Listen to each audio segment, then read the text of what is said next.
Hello. Hi. Welcome to the Knit Girls. This is episode 171. Yep. It is August something, 25th, 2013, and I'm Leslie, also known as You Don't Call Me Les. I'm Laura, also known as Lala. Yes, and welcome to our little piece of the internet. We've staked our claim. We've put our flag right here. I watched Hitchhiker's Guide to the Galaxy today, where they create the world. Mm-hmm. And then they kill the mice. Spoiler. Not that it would really be a spoiler, because that movie jumps all over the place. It does. It's very amusing. And, there's so many good, talented people who are in it that it just cracks me up. And at one point, their entire world is made of yarn. I know! For a few seconds. It's pretty awesome. And he vomits rainbow-colored, acrylic. Scraps. It's wonderful. Yeah. It is pretty funny. Anyway, so this is a knitting show. We'll go ahead and start with works in progress. Can you go first? Sure, I can Awesome. go first. Of course. I am working right now on my Viagante, which is a Martina Bem pattern. It is basically a huge asymmetrical poncho, and you wear it like a shawl. When it's finished, you can actually fold it and wear it like a full shawl, or put it over your body and, be posh and look fancy. I love looking fancy. Yeah. I like to fool people into thinking I'm fancy. So this is, right now it's more like a little posh bandana than It's anything very else. pretty. It's very airy. I'm not knitting it at a very dense gauge. You can see through it. But it doesn't need to be. But while Laura and I were doing show notes and stuff, I did a wraps per inch measurement on this, and it's 40 wraps per inch in most places, which qualifies it for cobweb weight. That's awesome. So can you go over for people who might not know what wraps per inch are? Sure. Let's do a little technique talk. Woohoo! So this is a 4-inch ruler. If you have a yarn and you want to get a general guide of what weight it is, you can go online to find out what number equals what weight, but in order to find out what your number is, you would take your yarn, or in this case cobweb weight lace yarn, and you wrap it around. And you make sure they're together. This is ridiculous. Hang on one second. Let me get a thicker yarn that would make more sense here. So people can see it? Yeah, here we go. This is just a little scrap. So A scrap of what? this is Jinx. I'll show you in a minute. So anyway, you take it and you start at one of the inch marks. And I'll show this to you guys in a second so it'll make more sense. But I can't show it to you and do it at the same time. I'm just not that talented.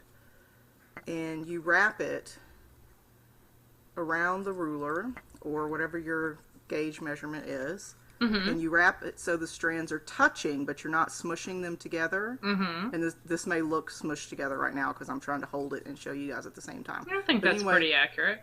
you wrap it from 1 inch marker to the other inch marker, and then you count the wraps. But you don't intentionally smush them, you just make sure they're touching. Mm-hmm. And so when I wrapped mine around the inch marker, I got 40 in most places. In some places I got more like 37, but it's a hand spun, so it's not going to be exactly perfect. But fingering weight is typically 21 wraps per inch, I think. Let me pull it up real quick because I just had it. Fingering is, 24 to 30 wraps. Sport weight is 18 to 24. Worsted's 10 to 12. Aran is 6 to 10. So the fewer wraps you can get around, the thicker the yarn is, the heavier the yarn is. And there's a lot of debate as to the accuracy of wraps per inch, because some people are going to wrap a lot tighter or stretch when they wrap, but it's kind of like gauge on a ball band. It gives you a good general, obviously your gauge is going to change depending on how tight or loose you knit, what size needles you use. Right. It gives you a place to start. Yeah, it's a good starting place. So A good general ballpark. Anyway. I could knit this more densely, and it would be, it wouldn't be quite as easily see-through, but I like the light gauge, and honestly, I'm almost never cold. I'm almost always hot, So I feel like making it a little more airy is a better decision for me. I think that's a good move. I also think it, sometimes a lighter weight yarn actually looks more fancy. I don't know. Fancy is not the word I'm going for, but more dress-up-y than... More elegant? Yeah, more elegant. That's a good word. Let's play the synonym game. So the other thing I'm working on is my Josephine shawl. I actually did pull it out and work on it for a little while this weekend, probably from this light blue stripe up. So maybe 2 inches. This will be a long-term project. I don't anticipate finishing this, you know, in the next week or two because it's just garter. Hold on. Ow. Sorry. Wheezy's calling me and I forgot to turn my phone off. Let me mute that right now because he's one that will repeatedly call. Just like his daughter. I only called you 3 times in a row today. The Josephine shawl, I'm knitting it on size 6 ChowGoo interchangeables, which I really like those quite a lot. And then I pulled out my Caulfield again this week. Oh, cool. So I've been sort of spreading the love. My Caulfield cardigan by Amy Herzog. I need a bigger bag because this one is too little for this project. Aww. There went my ball. This is the back, which goes this way. And then I was working on the left front. I was maybe not quite halfway through, and I finished the left front. So now that's oh, wow. Laura's not even paying attention. I am. I'm texting Wheezy. So and I accidentally used an exclamation mark rather than a question mark. Like, call you back in an hour? Exclamation mark, exclamation. It made me seem angry. I had to... Don't be one of those podcasters that plays with their phone. I'm done. I just wanted him to know. Because my parents are traveling right now. So I'm putting it face down, which is code at school for I can't see things. So my parents are traveling right now, and they were not communicating for a couple days. So people were starting to get worried. Not me. They do their own thing. Back to me. Of course. So left side, I was listening. Let me prove to you. You finished the left side. I did. And the back. The back I had finished a while back. Yeah. And then I started the right front. And this is as far as I got because I finished the left front and started this in the same day. And I really forget how hard linen is on my hands. And I just couldn't do it for any longer. Also, while I do like the swatch and how this feels after you wash it, it is a royal pain in the butt to wind. Every single skein of this Quince & Company Sparrow that I've gotten, the yarn sticks to itself. And really? It's winding it. See, I would have thought it would have been slippery. No, it catches every single... This is the 5th skein I've wound. And I've had to cut it in several places and wind it off into balls. I'm going to have extra ends to weave in every single skein. And you should bring it to Mississippi and I'll wind it for you. It's just such a pain in the behind. And I don't know if that's a thing with linen or what. Maybe it is. I don't know. But because usually Quince is pretty good with the number of ties, and they're not one of the companies that I'm like... I don't think it's anything with the production of the yarn, honestly. Yeah. I feel like it's just the yarn is grabbing the itself. Composition of the actual fiber. Yeah, it's not any... At least in my in my opinion, whatever, I can't talk today, I don't think it's the manufacturing process. I think it's the yarn itself is just grabby. We'll bring it with you and we'll wind it. Those are my works in progress. Cool. I have one work in progress. It is the... Where did I put my... Oh, there it is. Sorry, the iPad went AWOL. Sneaky iPad. It is the line break. I'm knitting it on size 6 needles. I switched over from my die crafts to my signatures because my die crafts kept unscrewing themselves. Bummer. But I'm not having that issue with my signature. What are they? They're not interchangeables. Convertibles. Convertibles yet, anyway. And I try to, like, at the end of, let's say, every 10 rows or so, go through and retighten my needles. But the cool things about the ones that twist, like have like an almost screw on them, is you can feel in the join when they've unscrewed a little. So it's Because very the yarn apparent. won't slide over it. Yep. Well. So I have a green little marker to tell me which side is the right side, because it's all in garter. And I have the first 2 short row segments done. So this side that the yarn's not attached to, you can see it's much smaller than this side, which is much thicker. Okay. So it's asymmetrical. It's got almost a raglan shaping, and then you do short rows. So I'm in the middle of a short row, even though the yarn's on one side. I'm marking where I wrapped and turn with a little marker, because you go a certain number of stitches past that marker, and then you go back, and then you do another certain number of stitches past that marker, and then you go back. So I can look and see, you can see that stitch looks a little bit different, the wrap and turn stitch, than the one beside it, but it was just faster and easier for me to put in a little marker behind the wrap and turn so I can start counting right here. It goes faster for me, and it took me like a whole short row wedge to figure that out. So how much do you have left of the first skein? It is in my Tangerine Designs bag. I have, so these, this is out of Skein Top Draw, and this is the first skein. These skeins weigh 95 grams according to the tag, and I weighed the second one and it was 95 grams, and I am at right around 43 grams left in the first one, so I'm just over half. So the goal, if my wrist cooperates, is to get through this by Tuesday maybe,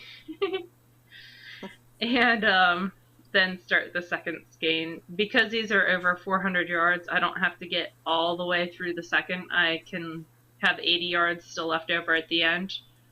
But I don't know. I feel like it's not, like, this is the third of 5 wedges. And I just started the third, but it's the third of 5 wedges. So I'm worried that I'm going to have to do a 6th wedge and then the lace edging. And I'll be honest, that probably won't happen. We'll see. If it's for Camp Loopy, so if the yardage isn't there, the whole goal is 800 yards, then I'm going to have to continue and do another one. But hopefully it'll eat up the whole 800 yards. I'm a loose knitter. I have not checked gauge, so that might be a consideration as well. But I like the fabric that I'm getting with this. It's not too loose.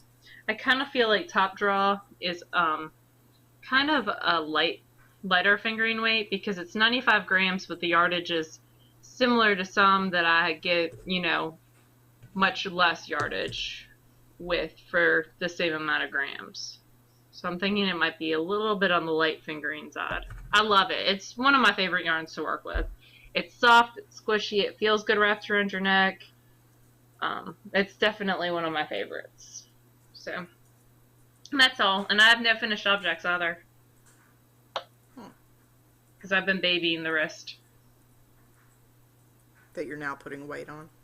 No, it's the other one. Oh. This is my left. It was your left. It's my right. It was your left. No. Okay, well, I'll have a couple of FOs. Somewhere. Here this is.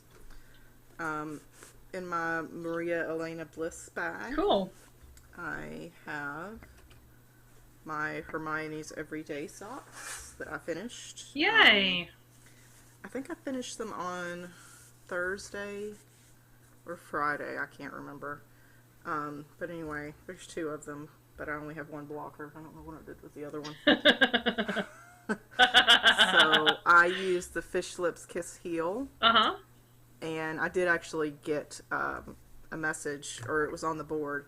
She explained why it's called a Fish Lips Kiss Heel. Okay. And it's that when you're doing the heel, you do this sort of kind of like a short row technique, but there's no wrapping. Uh-huh. And so this is what the stitches that you're wrapping end up looking like. Well, when it's not blocked, they pucker a little. You can see the pucker there. Oh, I see. Like fish lips. So it looks like you're blowing like fish lips, you know. Like all teenagers always want to take their Instagram photos like that. Yeah. So it looks like fish lips. It looks like you've sucked in your cheeks and you do it. Yes. So anyway, I see it. I like the heel. I think that it's a really, I mean, it's a really nice, easy way to do a heel without having to bring any instructions with you, because typically on socks, that was the only part that I didn't have memorized. Granted, I've only done probably 2 or 3 dozen pair. Laura, I'm sure, doesn't need any papers. She can memorize her numbers, but I just didn't have them memorized. So this is an easy way to do it without needing numbers. So I recommend giving it a try. Cool. And this is the Jinx yarn in the Spirited Away. And you did those from the top down? I did them from the top down, yes. And they have maybe 5-inch cuffs. I love that pattern with that yarn. That's some Jinx yarn that I should use. Hermione's Everyday. It's a free pattern. Yeah. It's very easy. If you can knit and purl, you can make these socks. And I like them. I put them on as soon as I finished them, but I didn't wear them around the house because I wanted to. They, you know, actually need a bath and stuff. But I really, nothing is better than a freshly finished pair of socks. Like, I agree. I love that feeling. Especially in the fall-ish weather. Yeah. So, I also have another mostly finished object. I'm going to show it this week rather than show it next week. I came Friday evening downstairs and I wanted to pick a really soft, shiny yarn and do something fun for me. So what I ended up picking was Gail's Art. Gorgeous. It was a Tri-Dye Club colorway from 2012, so I'm sure she dyes it for non-club people now, called Emerald Hummingbird in a 50/50 silk merino blend. Ooh, pretty. This is what's left.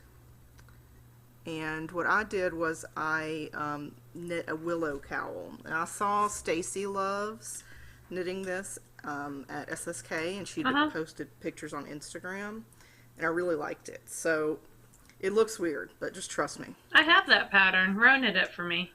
Yeah, I know, I texted Ro, and she was like, oh, I knit that for Laura. Oh, by the way, it is our friend Ro's birthday week. It's already passed, but happy birthday. We adore you. Aw, I didn't realize it was her birthday. I'm a horrible friend. It's okay. Anyway. Leslie doesn't disagree with the fact that I'm a horrible friend. I was just letting it go, really dude. Funny. This is the pattern, right? And it looks weird. I'll give you that it looks weird. It's got the top you do, this is a free pattern as well. It's called Willow Cowl. It's in the show notes. And so you do a picot edge, and then you come back and graft the top down. So the bottom is done the same way, so I haven't grafted the bottom down. That's the only reason it's not done is because I still have to graft the bottom down. But what I like about this is that once you let it kind of, because my main issue with cowls is they look wonderful on the models, and they look fantastic in the project pages, but when you put them on, they just flop. Like, they don't stand up like they do in the pictures. That's got decreases in it. Well, this one is meant to flop. Like, it's got this sort of ringed look, so I'm going to take my earbud out for a second. But it also has decreases in it, correct? Maybe I'm just making stuff up. She can't hear me.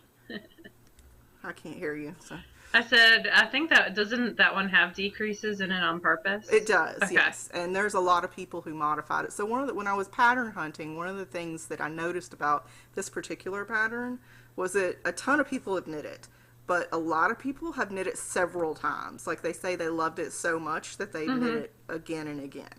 And it got a lot of popularity through a German knit-along that kind of adopted it, but a lot of people have knit it more than once, so that speaks for it. Oh yeah, definitely.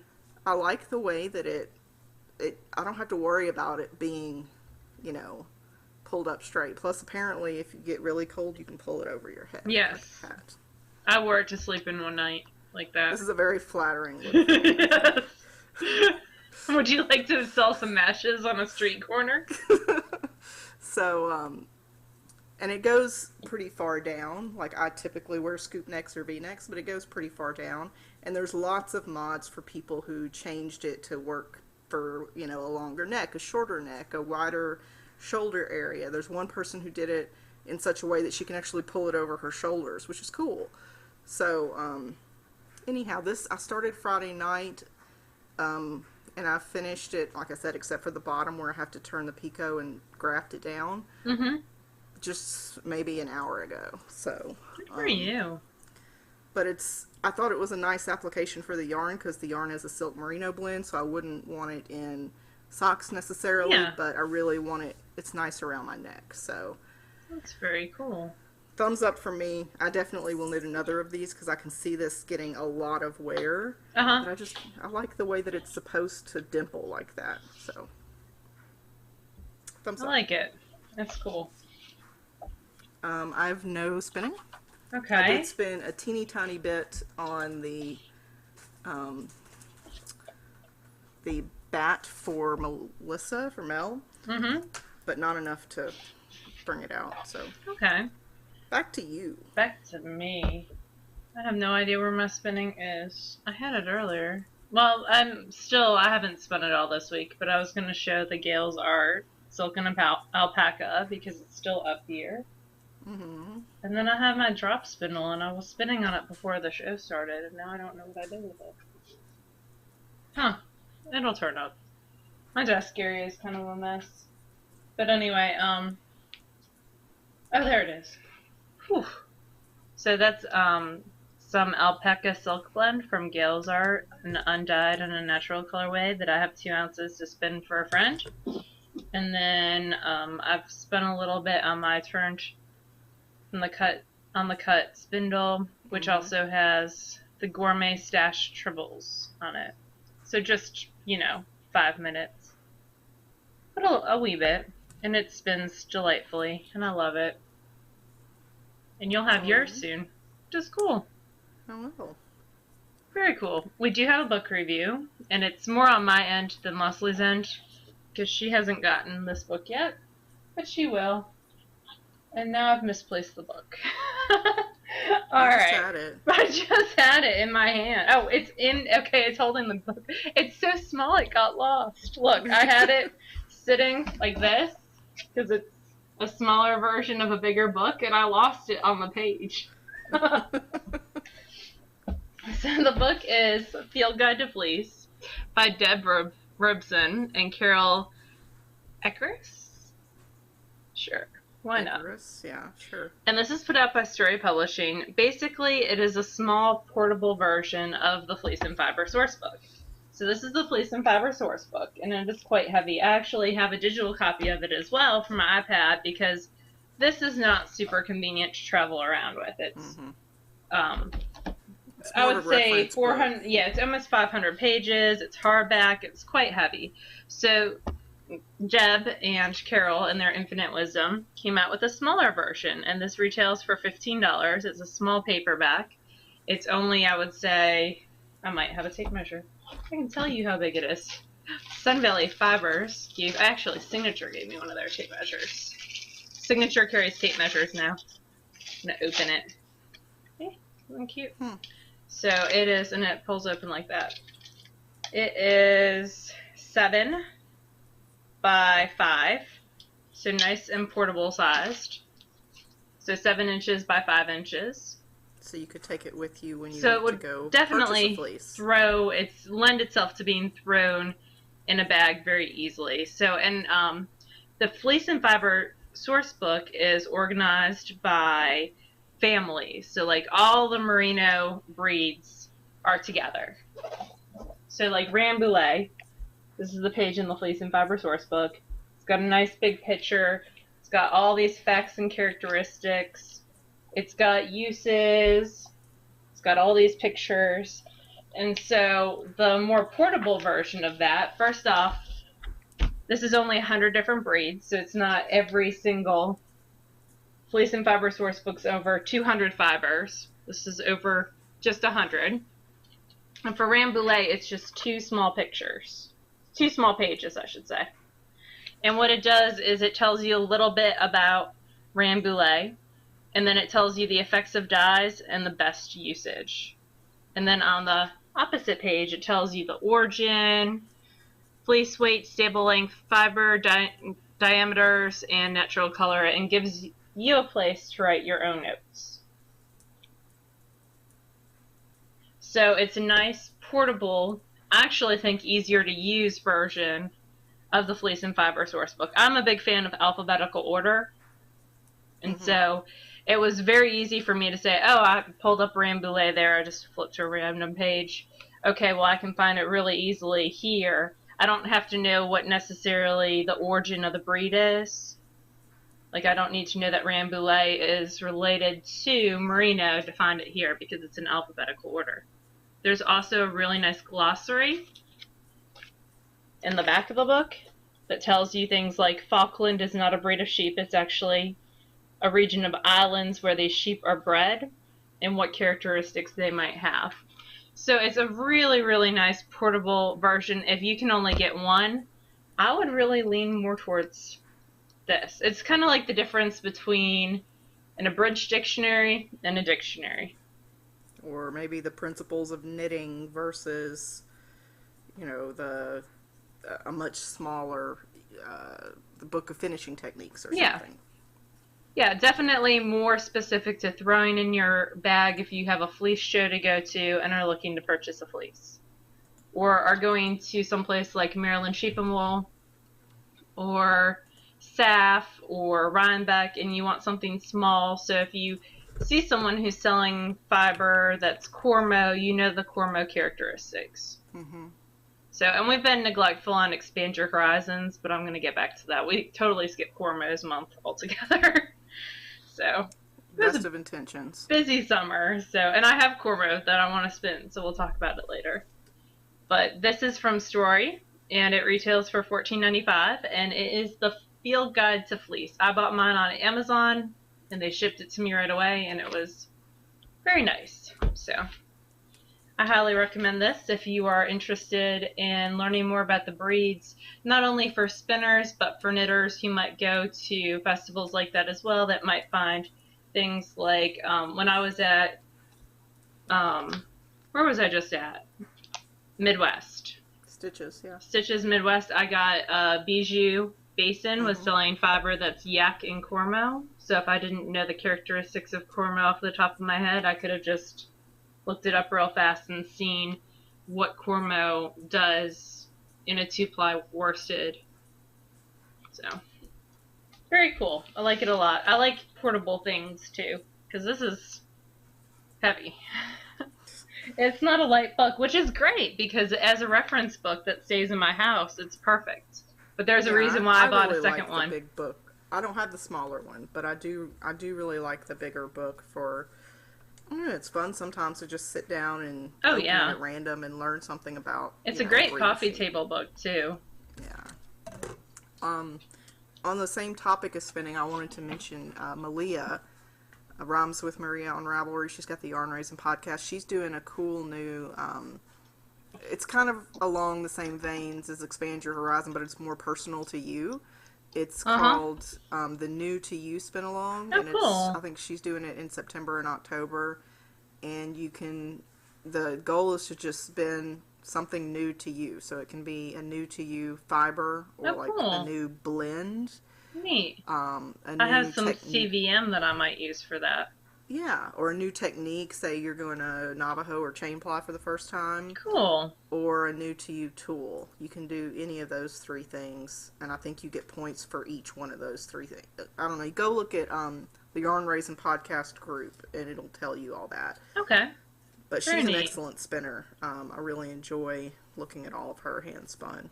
I'm super far behind on all podcasts. Like, I have not watched podcasts since SSK, so. Because I went from SSK straight back into school. Yeah. So I'm going to have to hustle and play to catch up a little bit. But anyway, we have a cowl coming up. It is a Halloween cowl. I'm super excited, mainly because I get to sing the Halloween song all the time. Especially as I look through my stash. So that is going to begin September 1st through October 31st. All the details will be in our Ravelry group, which is TheKnitGirlls. And you can find us over there. It's a fun group. I really have a lot of fun. I like using the word fun.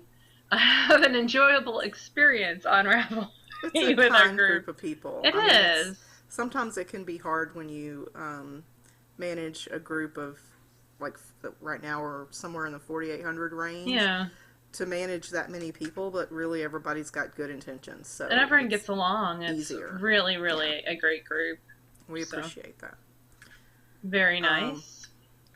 We have Spinzilla coming up as well. Yes, and actually I went and looked just before the show started, and the TheKnitGirlls and Shocked are still the only two teams that are full, which is kind of flattering. It's extremely flattering. I'm looking forward to it. There was a little question about whether or not e-spinners would be allowed, but that got straightened out, so they are. And the yardage, they're working on a specific way they want yardage measured. They don't have that yet, but it doesn't start for another 2 months almost. So. I'll be honest, I'm probably just going to apply my stuff and measure yardage off that. Well, and I think that'll probably work. They just want the measured yardage of singles. So if you get 200 yards of a 2-ply, then that counts for 400 yards of singles. So that makes sense. Yeah. So. That's how Harry Potter House does it, which I need to look at that board because I'm going to be sorted soon. Whatever makes you happy, dear. We do have a giveaway. Oh, I went and saw Sea of Monsters this weekend. We'll talk about that, and then we'll do a giveaway.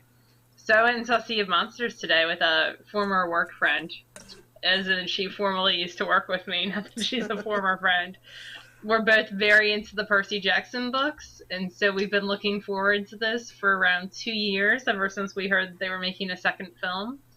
It's very apparent that the kids have grown up quite a bit. I need to go back and watch my first one, but I think I took it to work and I think it got jacked, so I'm going to have to buy it again, but which is fine. But they have definitely grown up, and Nathan Fillion's in it. Yes, you told me. I know, like multiple times. But I haven't told everyone else. So he plays Hermes. And at one point... Hermes is the god of what? He does medicine and also messaging. Like messengers, like so in the Hercules movie with by Disney, he's played by the guy Paul Schaefer. I think it's Schaefer, David Letterman's like band leader. But basically he's the guy, the god in charge of medicine, but also getting messages, kind of like UPS, from place to place. Does he have the little wings on his shoes? Yes. Is that who he is? Okay. We're going to have like 15 people tell us what the right word is for this in the Ravelry group, I'm sure. It's okay. And so Luke is who's the evil villain, misunderstood half-blood, is his son. So they go see him to see if he knows where Luke is, and he gives them some gifts along the way. And it's probably my favorite scene in the whole movie. A, because I love Nathan Fillion, but B, because there's some very funny one-liners that occur during that scene. So overall, the movie was not at all like the book, but that's gonna happen. But it was still very good. It was an enjoyable 2 hours. It did not seem like, sometimes when you sit there in those theaters, it seems like, you gotta wait. But, and some of the characters were obvious, like, all the girls are going to be gorgeous, and that's not how they're portrayed in the books at all. Like, Clarice is stunning, very Katniss-like, and that's not how she's portrayed in the books at all. She's kind of a bully and overbearing, and, so it was a really good movie, though. I highly enjoy it, mainly because I got some Nathan Fillion eye candy. So. And then we have a giveaway. I went and saw a movie this weekend, too. Oh, what did you see? I went to see, this was Suze's choice, totally blaming Suze. We went to see Elysium, which is the Matt Damon post-apocalyptic. Oh. It was a lot of robots fighting. Honestly, that was a lot of the movie, was robots fighting. And then at one point they had to implant something in his brain, and of course I'm like this because I can't handle... I don't do stuff like that. Like any sort of medical procedures, I can't watch. Like the second of the Silence of the Lambs films when he's in his yeah. No, I don't do that very well. Like you can do the psychological thrillers, that's fine. But if I see blood, I'm done. I'm over. I'm okay with gratuitous blood. I'm just not okay with people eating other people's brains. How about that? Although I do like Shaun of the Dead, and I'm excited about that person's new movie coming out. It's already out, yeah. Is it? I'll have to see End it. of the World. Yeah, I Yes. saw an extended preview for it when we were waiting for our Did movie. it look good? It looks funny. I'll probably wait, but it looks funny. Yeah. Oh, I'm gonna wait. I rarely go see movies in theaters. How was your movie as a whole? It was Bloody. okay. Matt Damon was there, so it was okay. All right. But yeah, we do have a giveaway. So we're giving away 3 of the Pioneer cuffs. Cool. So I should go and see. tell me what the numbers to pick between are, and I will pull it up. Hold on. I want to make sure that I talk about Texas yarns, so don't let me forget that in a couple minutes. Okay. So Pioneer cuff kit is 2 through 228. And I'm going to lock it right now. 2 through 228, 228. Why are you 2 through 228? Okay. There's no number listed yet. Okay. We'll generate the first one is 138, so that should be on page 6. I don't need your pages anymore. What was the number? Oh, hold on, I have it. Was it 142? No! How did I go to 142? What was it, 138? 138. I have an inability to apparently, so what I'm doing is I learned this, okay, there it is, with, oh, it's Yarn vs. Zombies. Oh, cool. Yay! So we So will this is- give her the first one, which is the violet one. Yeah, so my clever new thing to do is there's a small button in the bottom to the right hand side of Ravelry that says Tools, Watch, Ignore, and you can go on there and put your post number, so read up to post, you know, whatever, and it'll take you to that post. So, anyway. Shut So up! generate a new number is 43. You can see Laura in the reflection. Oh, it's not doing it anymore. Darn it. It was, now that I have it on air, it's being a jerk. But it was doing awesome when I was doing Stash Dash earlier. Whatever, that's on page 2. 2, right? Yeah, 43. 43. Let me make this big so I can actually see. I'll make you small. GGII. So GIGII. I really liked Mythos and all the beaded cuffs. Well, there you go. So you will get the root beer colored one, Gigi. And the last number is 8.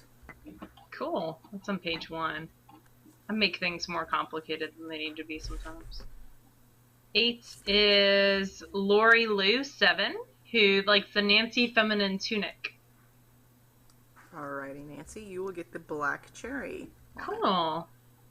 So just send me, you don't call me Les, a private message on Ravelry, and with your address and what your color was that you won, and I will get it out to you, ideally this week, although I am a week behind on sending out prizes, so life happens. That's very true. So one of the things that I wanted to talk about, that I reminded you to tell me about, is we got a PM from a Texas yarn, and she has a new sock pattern called A Little Help from My Friends. So she has a good friend, Betty, who was diagnosed with stage 4 bladder cancer, and basically she was inspired by Betty's fight with cancer to design this sock, and half of the purchase price will be donated to the Bladder Cancer Advocacy Network, which is BACN.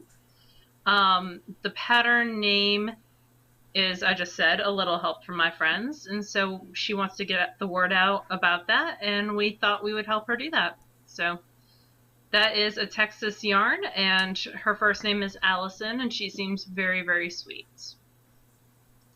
Cool. We have another giveaway going on.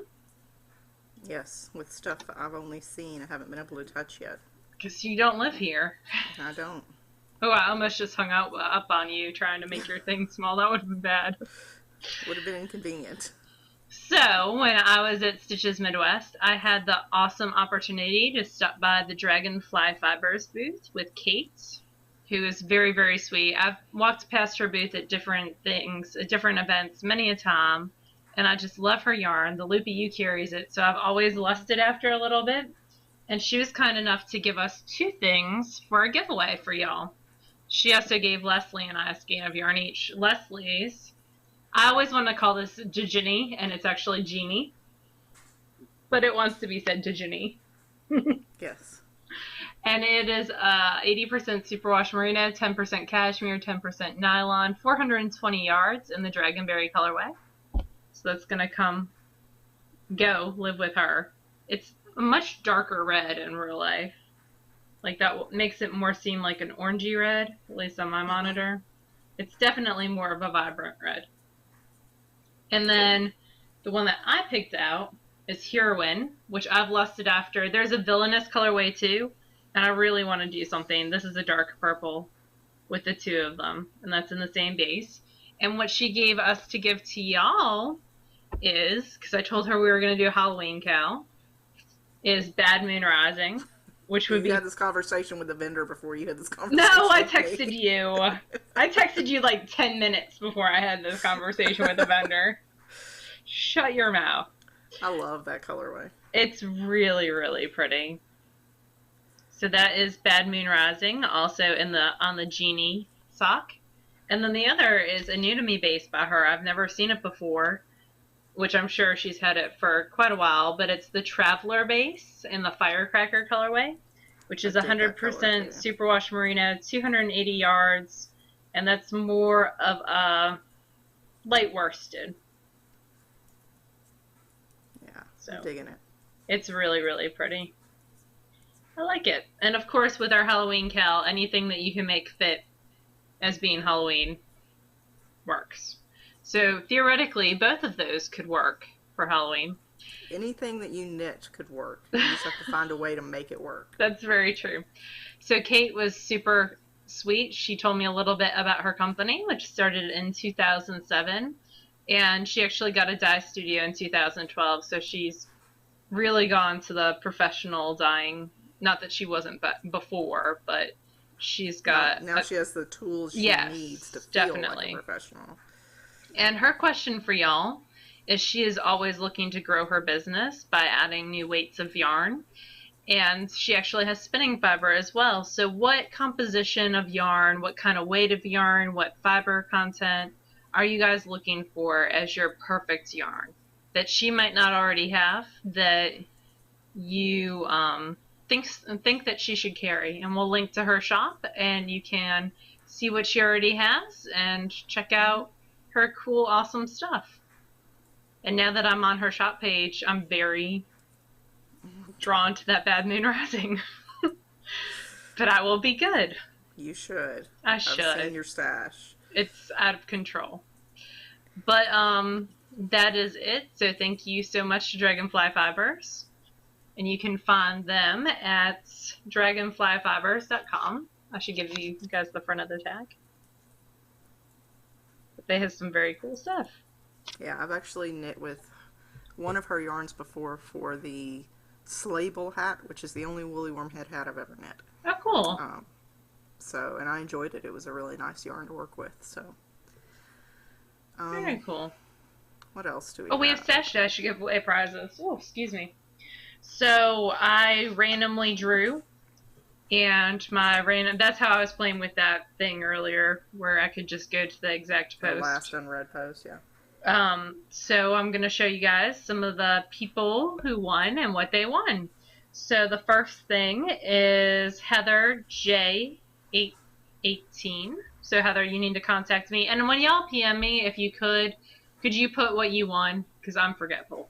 This I have written down, but a lot of times, like if it's contests and we have multiple things up for grabs, sometimes I forget which colorway y'all won. So this is Ella Ray Lace Merino, and all these prizes were donated by a wonderful viewer. So this is the first, and that is going to Heather J818. The second is Regia Hand Dyed Effect, and Leslie actually worked with this yarn before. Yes, and so I can say that the winner of this yarn should definitely knit it at a tight gauge, because I didn't. Oh, okay. This is my face. And the winner of that is Deep Blue Renegade. Yes, and she's very active in the group, so Yes. congratulations. Very cool. Ben Wright 77 won this Whimsy Pinsy set of sock yarn. Which is very cool. Very masculine. I could definitely see some guy socks out of this. A Texas Yarn won this hand-dyed Universal Yarns. It was hand-dyed with Jacquard dyes. And she had the cutest, like, it was a horse's head on, like, a broomstick type thing, like what kids play with. Oh, yeah. Very, very cute. That's her Ravatar? No, it's one of her projects in Stash Dash, actually. Okay. Little Hip Kitty, who knit a gorgeous, I keep wanting to knit that shawl. It's the one that's like the Northern Sky, the Celestium. Celestarium. Uh-huh. Wasn't she at SSK? Yes, Jess. Okay. Okay, yes. Who Little has tiny, adorable person. She finished a sweater while she was there, yes. Yes, I remember her. she has a lot of sweaters that she did for Stash Dash. They were all gorgeous. She wins a skein of Jitterbug. Pretty. Java Pearl wins a skein of Spunky Eclectic, and this would be perfect for the Halloween cowl as well. Oh, cool. And that is in the Poison colorway. You need to reskein that back. I know, it's falling apart, and I need to tape the tag down. And then Froggy Monkey won Trekking Handmade in the Carabic colorway. Oh, cool. That navy blue colorway. I love working with trekking. It lasts forever. Trekking is one of my first yarns, but also one of my favorite, like that and Regia. It seems to last forever. You know what Opal. yarn that I wash my socks after the first initial bath just to make sure they don't bleed. I hand wash them for that. Uh-huh. But after that, I just wash them in the washing machine by themselves on the delicate cycle, and then I do an extra spin just to get all the water out. I hand wash all my socks. But, well, I mean, I typically don't use anything but superwash for mine. So, the socks that I have that have lasted the longest with the least amount of wear are my Moonshine Unicorn. Oh, really? Yeah, and they're out of business, so you can't get it anymore. Yeah. But like, I still have a skein in my stash that I'll have to knit up. Whatever that base is, it wears like iron. I'll have to ask Becca. It doesn't pill. It's wonderful. Yeah. So, which is not helpful to anybody that didn't get it before they went out of business. I'm sorry, but... Well, maybe we can find out some other people who use that base. Yeah. But, also I wanted to mention, I was listening to the KnitmoreGirls this past week, and they're having this contest. Never Would I Ever? Never Would I Ever, yes. I have been tempted to enter that many a time. And so the premise behind this, I think it came about because in the latest podcast, Gigi is working to get rid of all of her spinning fibers so she doesn't have to spin anymore because she doesn't, like, really enjoy it like she does a lot of her other crafts. Yeah. And so the premise is that she said, well, I'll never quilt, or yeah. Some people say, or I'll never buy a fleece, or mine is I'll never do intarsia. Like I've said that several times on the show, and I think at some point I might end up doing it for something. But it's very funny to go through on the KnitmoreGirls podcast. It's an audio podcast. It's mother and daughter. If you haven't listened to it, you should. It's a great podcast.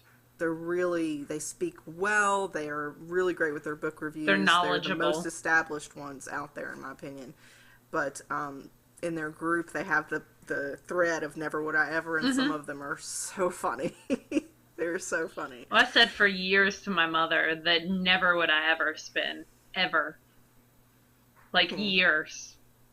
See, I didn't even know spinning was a thing until months before I took it up. But you grew up with it, right? So it's different there. So, and I know I said, oh, I'll never weave. Like, why would I do that? Yep. So, and now I own a loom. So, yeah. I've said never would I ever do a lot of things. Go over yeah. And read the entries and submit your own, because they have great prizes, and they have a really great group too. So they are good people. That's it, I think. Yep, I'm pretty sure. Yes. Let's see. Next week our episode will be at least one day late. I'm traveling that weekend, so we will see you guys on Labor Day. Where are you going? The Sunday before. I'm going somewhere. Don't bug me.